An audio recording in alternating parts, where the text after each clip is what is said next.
Law enforcement named it Operation Tidal Wave. The 4-day initiative led to the arrest of nearly 800 illegal immigrants in Florida by a joint task force of U.S. Customs and Immigration officials and Florida law enforcement. This was a major success. It was a large-scale operation. And to your point, this is just a preview of what's to come throughout the nation. All of these people are now off of our streets who otherwise have been acting with impunity and terrorizing U.S. communities. Among those arrested were convicted murderers, multiple alleged and suspected gang members, and a Russian wanted by Interpol. Another mass arrest taking place in Colorado, where 114 illegal migrants were taken into custody when the DEA led a multi-agency raid of a nightclub in tandem with local police. This is an underground illegal nightclub, okay? And what was happening inside was significant drug trafficking, prostitution, crimes of violence. We seized a number of guns in there. The club is about an hour away from Aurora, Colorado, where the Venezuelan gang Tren de Aragua has a significant presence.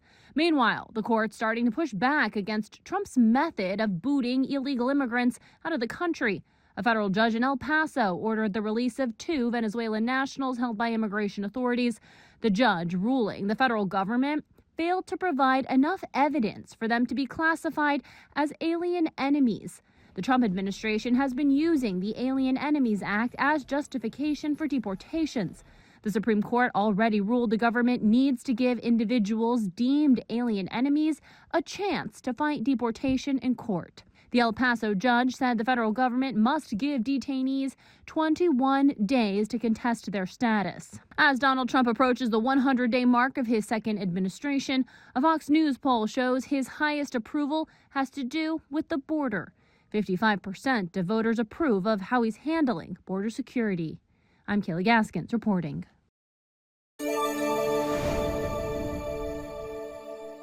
I'm Matt Gelka in Washington, where the White House will mark 100 days of Donald Trump's second term in office by touting immigration progress, even as controversies have continued. Immediately upon taking the oath of office, I will launch the largest deportation program in American history. We'll get them out.